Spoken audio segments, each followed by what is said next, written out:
नमस्कार साथियों।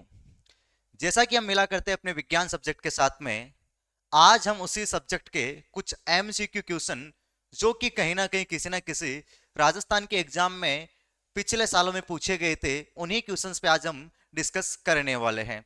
तो बढ़ते हैं हम आगे कि जो आपके प्रीवियस ईयर में या फिर जो पिछले सालों में जो विज्ञान के क्वेश्चन आपसे पूछे गए थे, सामान्य विज्ञान के जो क्वेश्चन पूछे गए थे, उन्हीं क्वेश्चन की आज मैं यहाँ पे बात करने वाला हूं।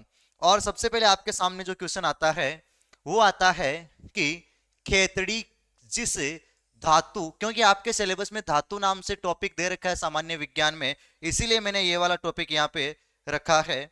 इसलिए ये टॉपिक यहाँ आपके सामने है कि धातु खनन के लिए प्रसिद्ध है, वह है क्या है। तो देखो जरा, इसमें ये वाला जो क्वेश्चन है ये वनरक्स 213 में पूछा गया, 2013 में पूछा गया है, 2013 में क्वेश्चन पूछा गया है। आपको यहाँ पे क्या बताना है कि जो खेतड़ी हमारा एरिया है, जो खेतड़ी जो जगह है, उसमें ये जो खेतड़ी किस धातु खनन के लिए प्रसिद्ध है। तो आप जानते हो अभ्रक के लिए भी नहीं है, जस्ते के लिए भी नहीं है, लेकिन ये तांबे के लिए प्रसिद्ध है और इसे तांबा नगरी भी आप कह सकते हो। नेक्स्ट क्वेश्चन पे हम पढ़ते हैं और नेक्स्ट क्वेश्चन आपसे कह रहा है कि वाहन में आपकी साइड में पीछे की तरफ देखने के लिए लगाया जाने वाला दर्पण या लेंस होता है। तो यहाँ पे थोड़ा क्वेश्चन पे फोकस करो आप कि यहाँ पे एक तो दर्पण ही होगा, लेंस पीछे की साइड देखने में यूज नहीं होता है। क्या होगा यहाँ पे? दर्पण होगा। ये आपके सिलेबस में एक टॉपिक दे रखा है, प्रकाश का परावर्तन। कौन सा टॉपिक? प्रकाश का परावर्तन। उस टॉपिक से ये पूछा गया है। तो प्रकाश के परावर्तन से पूछे गए इस क्वेश्चन में आपसे पूछ रहा है कि जो व्हीकल होते हैं, जो गाड़ियां होती है, उनमें जो साइड मिरर लगा होता है वो किस टाइप का होता है। तो यहाँ पे हम बात करते हैं कि आपका जो अवतल दर्पण होता है, अवतल दर्पण, या जो सबसे पहले ऑप्शन दे रखा उत्तल दर्पण, उत्तल दर्पण की कैपेसिटी होती है कि ये जो बिंब बनता है इसमें, सॉरी, जो बिंब का ये प्रतिबिंब बनाता है, बिंब का जो ये प्रतिबिंब बनाता है, ये छोटा बनाता है। क्या बनाता है? छोटा बनाता है। दूसरी चीज कहे तो कैसा बनाता है? आभासी बनाता है। कैसा बनाएगा? आभासी बनाता है। तीसरी चीज कहूं तो ये क्या बनाता है? सीधा बनाता है। क्या बनाता है? सीधा बनाता है। चौथी चीज कहूं तो एक बड़े एरिया को कवर क्या करता है? बड़े एरिया को ये कवर करता है। तो हम यहाँ पे कह सकते हैं कि जो साइड मिरर होता है उसमें बड़ी बड़ी गाड़ियां, ट्रक या फिर बसें छोटी दिखाई देती है हमें, जिससे हमें पता चल जाए कि हमारे पीछे कौन सी गाड़ियां आ रही है। तो यहाँ पे जो यूजेबल दर्पण होगा वो कौन सा होगा? आपका उत्तल दर्पण यूज होगा। नेक्स्ट क्वेश्चन की तरफ बढ़ते हैं हम, और आगे वाला आपसे कह रहा है कि भारी जल होता है। यहाँ पे मैं भारी जल का सूत्र बताना है, तो भारी जल का सूत्र होता है D2O। क्या होता है? D2O होता है। ये ध्यान में रखना। क्या होता है? D2O होता है, जो किसका ऑक्साइड होता है? ड्यूटेरियम का ऑक्साइड होता है। किसका होता है? ड्यूटेरियम का ऑक्साइड होता है। और ड्यूटेरियम किसका समस्थानिक है? तो आप कहेंगे हाइड्रोजन का समस्थानिक ड्यूटेरियम होता है। और उस ड्यूटेरियम का ऑक्साइड जो D2O होता है, उसी को हम क्या कहते हैं? भारी जल कह देते हैं। नेक्स्ट क्वेश्चन पे बढ़ते हैं। अगला आपसे कह रहा है कि पायरिया रोग से क्या प्रभावित होता है। तो मानव रोग करके आपके टॉपिक देख रखा है आपके सिलेबस में। तो यहाँ पे पायरिया रोग के बारे में पूछा है और कह रहा है कि पायरिया रोग में आपको जो 4 अंग दे रखे हैं, मसूड़ा दे रखा है, आंतें दे रखे, फेफड़े दे रखा है और यकृत दे रखा है, इनमें से कौन सा अंग जो है वो प्रभावित होता है। देखो पायरिया में क्या होता है, पहली चीज तो पायरिया क्या होता है, तो आप कहेंगे जो पायरिया डिजीज है ये उपार्जित रोग है। कौन सा रोग है? उपार्जित रोग है। और ये होता है आपके विटामिन सी की कमी से। किससे होता है? विटामिन सी की कमी से। और आप जानते हो कि विटामिन सी जो होता है उसकी कमी से एक रोग और होता है जिसको आप क्या कह देते हो? तो आप उसको कह देते हो स्कर्वी रोग कह देते हो। और स्कर्वी रोग में क्या होता है? तो आप कहते हो मसूड़ों से खून निकलने लगता है, और यह भी विटामिन सी के कारण ही हो रहा है। तो आप कहेंगे इसमें जो प्रॉब्लम होगी वो कहाँ होगी? आप कहेंगे ये प्रॉब्लम आपको देखने के मिलेगी मसूड़ों में। कहाँ होगी ये? मसूड़ों में ये प्रॉब्लम होगी। आंतों में तो है, आंतें जो है तो आंतों में सूजन आ जाना। फेफड़ों में आप जानते हो कि फेफड़ों में ज्यादातर जो है कोरोना जैसे वायरस में या कोरोना जो डिजीज था उसमें फेफड़े प्रभावित हुए थे। नेक्स्ट क्वेश्चन पे बढ़ते हैं। कह रहा है कि बॉक्साइड अयस्क, क्या बॉक्साइड अयस्क में कौन सी धातु प्राप्त की जाती है? जो बॉक्साइड अयस्क है तो इसमें ध्यान में रखना आपका जो लोहा है ये तो हेमेटाइट या मैग्नेटाइट से प्राप्त होता है। तांबा जो है क्यूपेराइट से होता है। जिंक जो है जिंक ब्लेड से होता है, लेकिन एल्यूमिनियम है ये एल्यूमिनियम बॉक्साइड से प्राप्त होता है। तो यहाँ पे ऑप्शन सही क्या हो जाएगा आपका, एल्यूमिनियम सही हो जाएगा।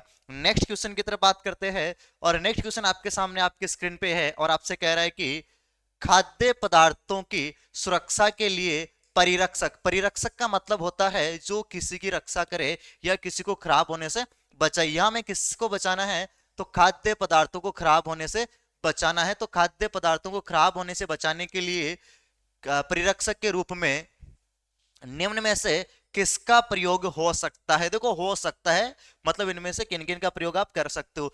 देखो नमक का प्रयोग हम करते हैं, आप चीनी का प्रयोग भी करते हो, तेल का हम करते हैं, अचार वगैरह डालते तो देखना उसमें तेल हम ज्यादा डालते ताकि अचार खराब ना हो, और सिरका भी इसमें यूजेबल होता है। मतलब आप कह सकते हो उपयुक्त सभी क्या है, खाद्य परिरक्षक के रूप में उपयोगी पदार्थ है।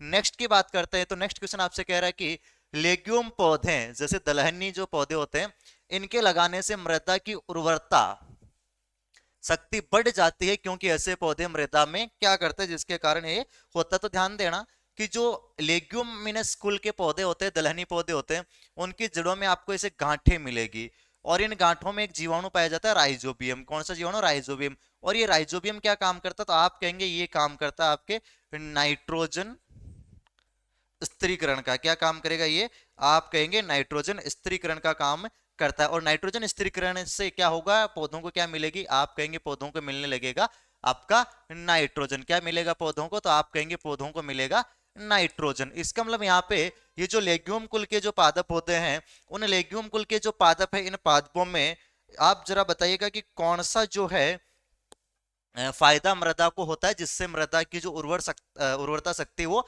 बढ़ने लगती है।